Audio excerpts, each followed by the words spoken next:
ሰላም ወደ አድማጮቻችን መድፈኞቹ ከ8 የአውሮፓ ቻምፒዮንስ ሊግ ጨዋታዎች 8ቱን በማሸነፍ በ24 ነጥብ ወደ ቀጣዩ ዙር ማለፋቸውን አረጋግጠዋል። ቶፕ 8 ወጥተዋል። እንግዲህ የተለየ ትርጉም ይኖረዋል ለአርሰናል፣ ምክንያቱም በእያንዳንዱ ውድድሮች ጠንካራ ተፎካካሪ እንዲሆን የሚያግዘው ነው የሚሆነው። በተለይ በመጀመሪያው አጋማሽ ያሳዩት ድንቅ ብቃት በጣም ብዙ ተጫዋቾች እንዲያርፉ አድርጓል ለሊድሱ ጨዋታ። ይህ ጥንቃቄ ታዲያ ውጤታማነቱ ለማስቀጠል አስፈላጊ ነው የሚሆነው። እንግዲህ አርሰናል ይህ ብቃቱ በተለይ የካዛኪስታኑን ከሪየትን በሜዳቸው የቪክቶር ዮኬሬስ የሁለተኛ ደቂቃ ጎል በጣም በአስገራሚ ሁኔታ ነበር ቅንጅቱ። ሃቨርትዝ እንግዲህ ከዮኬሬስ ተደራቢ አጥቂ በሚመስል ፐርፎርማንስ ነው ጎሎችን ማስቆጠር የቻለው። ጥሩ የሚባል ነበር። ካላፊዮሪ እንግዲህ ፋውል በመስራቱ ወደ 5ኛው ደቂቃ ጎል አገኙ። ጥሩ ሁኔታ ማለት በሚቻል ሁኔታ ካሪያቶች ጆርጂኒዮ አስቆጠረ። ሃቨርትዝ ሁለተኛ ጎል አስቆጠረ። ለሃቨርትዝ የተለየ ትርጉም የነበረው ነው። ከረጅም ጊዜ ጨዋታዎች በኋላ ነው ወደ ቋሚ አሰላለፍ መመለስ የቻለው። ገብርኤል ማርቲኔሊ ሶስተኛ ጎልን አስቆጠረ። በሁለተኛው አጋማሽ የሱስ ጎል አስቆጥሮ ነበር፣ ኦፍሳይድ ተብሎበታል። በአጠቃላይ አርሰናል ይህንን ተከትሎ ማን በቀጣይ ዙር ይደርሷል የሚለውን ስታዩ እንግዲህ ከአትላንታና ከሊቨርኩሰን አሸናፊ ነው ሊገናኝ የሚችለው። አትላንታ ዶርትመንድ ወይም ኦሎምፒያኮስ፣ ባየር ሊቨርኩሰን ዶርትመንድ ወይም ኦሎምፒያኮስ ከሁለቱ አንዱ ቡድኖች ይደርሷቸዋል፣ እጣ ይወጣላቸዋል። እነዚህ በ16ቱ ቅድሚያ 16ቱ በማጣሪያው የሚፋለሙ ይሆናል። አርሰናል ከአትላንታ ወይም ከሊቨርኩሰን የሚያሸንፉ ከሆነ ከዶርትመንድና ከኦሎምፒያኮስ አሸናፊ የሚገናኝ ይሆናል። በጣም የተለየ ትርጉም ያለው ለአርሰናል እንግዲህ አንደኛ ሆኖ ማጠናቀቅ በገንዘቡ ረገድ ለአርሰናል የተሻለ ብዙ ገንዘቦችን የሚያመጣለት ቢሆንም አምና ግን ብዙ ሂደቶችን ታይቷል። ቶፕ 8 ሆኖ መጨረስ በሊቨርፑል አምና የታየ ነበር። ሊቨርፑል ፓሪስ ሰን ጀርመን ያጋጠመው። ስለዚህ አንዳንዴ ቶፕ 8 ሆኖ ስለጨረሰ ብቻ የተሻለ ቡድን ያገኘዋል ማለት የማይቻል ነው የሚሆነው። ደረማዎቻችን ሌላኛው መነሳት የሚጠበቅበት እንግዲህ መድፈኞቹ ቶፕ 8 ሆኖ መጨረሻቸውን ተከትለው በ16ቱ ማጣሪያ ጨዋታዎችን ስለማያደርጉ አርሰናል አሁንም በየካቲት ወር መጀመሪያ አካባቢ በፈረንጆቹ አቆጣጠር ማለት ነው በሁለቱ ሳምንታቶች በሳምንቱ አጋማሽ ጨዋታ ይኖሩታል። ነገር ግን ከዛ በሚቀጥሉት ሳምንታት አርሰናል ተመራጭና ጥሩ ድልን የሚያመጣለት የኖርዝ ለንደን ደርቢ ሲያደርግ በሳምንቱ አጋማሽ ምንም ጨዋታ አይኖርበትም። ከቼልሲ ጋርም ሲጫወት በሳምንቱ አጋማሽ ምንም ጨዋታዎች አይኖሩበትም። በጥር 9 ጨዋታን ያደረገው የአርሰናል ስብስብ በቀጣይ ወራቶች እረፍቶች የሚመጡለት ይሆናል። በሳምንቱ አጋማሽ በሚገባ ዝግጁ እንዲሆን ቶፕ 8 ሆኖ መጨረሱ የመጀመሪያዎቹ ጨዋታዎች ከሜዳ ውጭ እንዲያደርግ የሚያግዘው ነው የሚሆነው።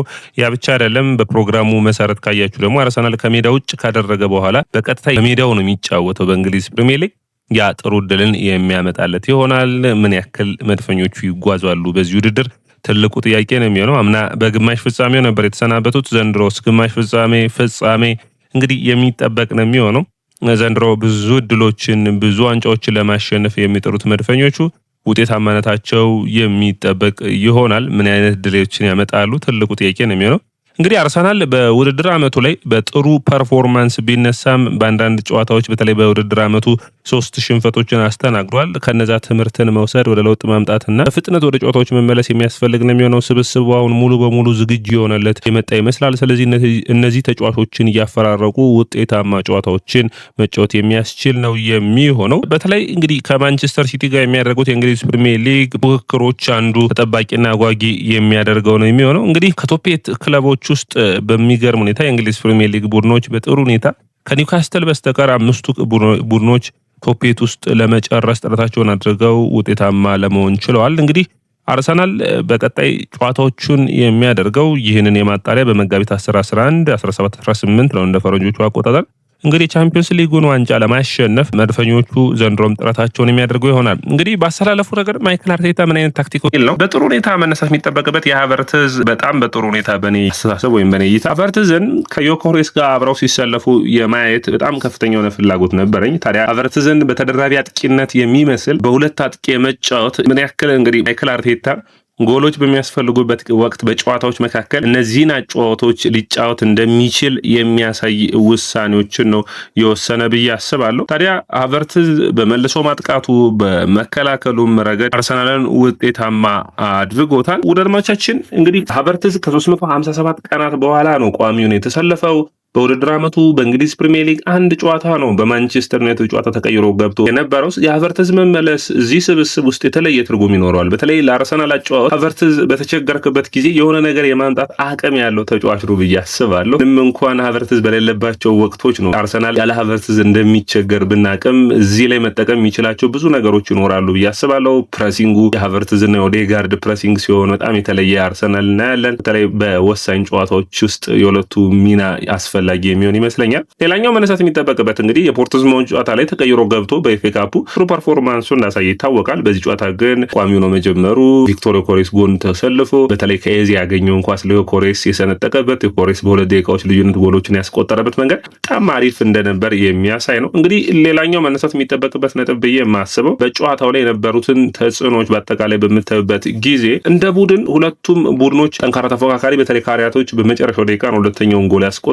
ነገር ግን አርሰናል 4-5 ማስቆጠር ይችል ነበር። ኤብሪቺ ኤዜ በጨዋታው ላይ በጣም አሪፍ ነበር። በተለይ ደጋፊዎቹን እያስደሰተ ነበር። ማይክል አርቴታ በጋዜጣዊ መግለጫው እንደተናገረው ደጋፊው ሊደሰት ይጠበቅበታል የሚል አስተያየቱን ሰጥቷል። ጭንቀት ውስጥ ከመግባት ይልቅ የሚል ነበር። ታዲያ ያንን በሚገባ አሳይቷል። የማርቲኔሊ ጎል ላይ በአጠቃላይ እንደ ቡድን ጥሩ የሆነ ፍሰት የነበረው ጨዋታ ነው። ከዛ ውጭ ሙሉ ስብስቡን በሚባል ደረጃ አሳርፏል። ዴቪድ ራያ አርፏል። ጁሊያን ቲምበር፣ ሳሊባ፣ ጋብሪኤል ማጋሌስ እንዲሁም ካላፊዮሪ ከጉዳት እየተመለሰ ስለሆነ ነው በጨዋታው ላይ የተሳተፈው። በአማካይ መስመር ዲክላን ራይስ፣ ዙቢሜንዲ፣ ሚኬል ሞሬኖ አልነበሩም። እንግዲህ ኦዴጋርድ፣ ኤዜ ናቸው የተሳተፉት ያየ ነው። ሳካ ረፍትን አግኝቷል። ከዛ ውጭ ትሮሳርድም ረፍትን በዚህ ጨዋታ አግኝቷል። ስለዚህ እነዚህን ያክል ተጫዋቾች ማሳረፉ በተለይ ለኤለን ሮዱ ጨዋታ አስፈላጊ ነው የሚሆነው። ላንክሻየር ነው ከባድ ትጊያነት ከባድ ፍልሚያ የሚጠበቅበት ነው የሚሆነው። ታዲያ እንደ ስብስብ እንግዲህ አርሰናሎች አሁንም ቢሆን ማይክል አርቴታ ተጫዋቾችን የሚጠቀምበትን መንገድ በተለያየ አይነት መንገድ ማድረግ እንዳለበት የሚያስረዳ ጨዋታ ነው ብዬ አስባለሁ። እዚህ ላይ መታሰብ የሚጠበቅበት ሁኔታ አለ። በተለይ ኤዜን ከተከላካዮቹ ጀርባ በሚያደርግበት ጊዜ በእኔ እይታ አሁንም ቢሆን ኦዴጋርድ እና ኤዜ ሲሰለፉ ኤዜ ወደፊት ጠጋ ብሎ ኦዴጋርድን አንዳንድ ጨዋታዎች ላይ ማለት ነው ዙቢሜንዲን በኦዴጋርድ ቦታ በማድረግ የተሻለ ውጤታማ ቡድኑን የሚያደርገው ይሆናል ብዬ አስባለሁ። ከሚኬል ሞሬኖን ከማሰለፍ እዛ መስመር ላይ ሚኬል ሞሬኖ ማጥቃቱን በሚያገዝበት ጊዜ ጥሩ ቢሆንም ነገር ግን በአማካኝ መስመር በተለይ በ10 ቁጥር ሲሰለፍ ይሻላል እንጂ 8 ቦታ ላይ ሲሰለፍ በጣም የሚቸገር ነው የሚሆነው። ስፔሶችን ይከፍታል። ስለዚህ ኦዴጋርድን እዛ ላይ ማሰለፍና ኤዜን ወደፊት ጠጋ አድርጎ ማሰለፍ ውጤታማ የሚያደርገው ይሆናል ብዬ አስባለሁ። ካሪያት መጨረሻ ጨርሷል እንግዲህ በውድድሩን። ከዛ ውጭ አርሰናል ደግሞ አንደኛው ሆኖ መጨረሳቸው ውጤታማ የሚያስብላቸው ነው የሚሆነው። ቀጣይ እንግዲህ ፍልሚያዎቹ የሚቀጥሉ ነው የሚሆኑት። እንግዲህ አርሰናል ብቻ አይደለም፣ ማንቸስተር ሲቲ ቶፕ 8 ሆኖ ጨርሷል። እንግዲህ ለሲቲ ጥሩ ድልን የሚያመጣ ይሆናል። ቶተናም፣ ሊቨርፑል፣ ማንቸስተር ሲቲ፣ አርሰናል እና ቸልሲ ቶፕ 8 ውስጥ ጨርሷል። ያክል እንግዲህ እንግሊዝ ፕሪሚየር ሊግ ጥራት አውሮፓ መድረክን እንደተቆጣጠረው የሚያሳይ ነው። 6 ቡድኖች ውስጥ 6ቱም አልፈዋል ማለት ይቻላል። ነገር ግን አንዱ ኒውካስትል ያለፈው በፕሌይኦፍ ነው። እንግዲህ እነዛን ጨዋታዎች የሚያደርግ ይሆናል። ወደ አድማቻችን እንግዲህ አርሰናል እንደ ስብስብ በቋሚ አሰላለፉ ላይ የተጠቀመው ታክቲክ በተለይ ሞስኬራ ካላፊዮሪ እና እንዲሁም ደግሞ በኋላም ከሂንካፔ ጋር ያጣመረበት መንገድ ማይክል አርቴታ ቡድኑን በሚገባ ሰዓቱና ደቂቃዎችን እየተቆጣጠረ ለሁሉም ተጫዋቾች የተሻለ ደቂቃዎችን ለማጫወት መሞከሩ ውጤታማ የሚያደርገው ነው የሚሆነው። አርሰናል እንደ ቡድን ያሉበትን ችግሮች በሚገባ ማየት እና መቅረፍ የሚያስፈልገው ሁኔታዎች አሉ። እዛ ላይ እንግዲህ አርሰናል መስራት የሚጠበቅበት ይመስለኛል። በአጠቃላይ ግን ማሸነፍ ቡድንን መንፈሱን ይገነባል። በተለይ በዚህ ሰዓት ደግሞ ከፕሪሚየር ሊጉ ጨዋታ በፊት ከሊድሱ ጨዋታ በፊት በአውሮፓ አንድ ጨዋታ አድርጎ ውጤታማ መሆኑ አርሰናልን ውጤታማ የሚያደርገው ነው የሚሆነው። እዚህ ጋር መነሳት የሚጠበቅባቸው ሂደቶች ይኖራሉ። በተለይ የማይክል አርቴታ ቅያሬዎችን በሚመለከት የሂንካፔን በተለይ ካላፊዮሪን ያሳረፈበት ሃቨርትዝን ያሳረፈበት ምክንያቱም እነዚህ ተጫዋቾች ሙሉ ደቂቃዎችን ከሚጫወቱ ይልቅ ያፈራረቀ ያጫወተበት መንገድ ጥሩ የሚባል ነው። አሁንም ጉዳቶችን በደንብ ማኔጅ የሚያደርግ አሰልጣኝ እንደሆነ የሚታይ ነው። ከዛ ውጭ እንግዲህ ቤሊ ጆሹዋ ድል አግኝተዋል። ጥሩ ታዳጊ እንደሆነ የሚታወቅ ነው። ያ እንግዲህ በቅርቡ ኮንትራት የፈረሙ ነው። እንግዲህ ቤሊ ጆሹዋ፣ ሌላኛው ኢፊ ኢብራሂሚ ታዳጊው ተጫዋች ማለት ነው በ89ኛው ደቂቃ ተቀይሮ ገብተዋል። ጥሩ የሚባል ነው። እንግዲህ እነዚህ ተጫዋቾችን እድል በተለይ ማይክል አርቴታ አለፈው የውድድር ዓመት ጀምሮ አርሰናል ታዳጊዎች የሚሰጠው እድል ውጤታማ እያደረገው ይገኛል። እንግዲህ ካሪያቶች ይህን የሚባል እድልን ሳይፈጥሩ ነው። ነገር ግን ሁለቱን ታርጌት 2 ጎሎችን ያስቆጠሩት። እዚህ ላይ ጥንቃቄን ማድረግ የሚያስፈልግ ነው የሚሆነው። በጨዋታው ላይ ብልጫዎችን ቢወስድም አርሰናል ጎሎቹ የተቆጠሩበት መንገድ ለአርሰናል ደጋፊዎች ምክንያቱም የአርሰናል የመከላከል ጥንካሬ ላይ ትንሽ አስቸጋሪ የሚሆኑ ይመስለኛል። ነገር ግን በመጨረሻም ውጤት ቡድንን ይገነባልና ድሉ የአርሰናል መሆኑ ማሸነፍ መቻላቸው በሜዳቸው ቢሆንም ሊሸነፉ የሚችሉበት እድል ጠባብ ቢሆንም ይህንን እድል ማስቀጠልና ውጤታማነትን ማስቀጠል የሚያስፈልግ ነው የሚሆነው። ወደ አድማቻችን የያ ስፖርት ነው። የያ ስፖርትን ላይክ፣ ሼር፣ ኮሜንት፣ ሰብስክራይብ ማድረጋችሁን አትርሱ።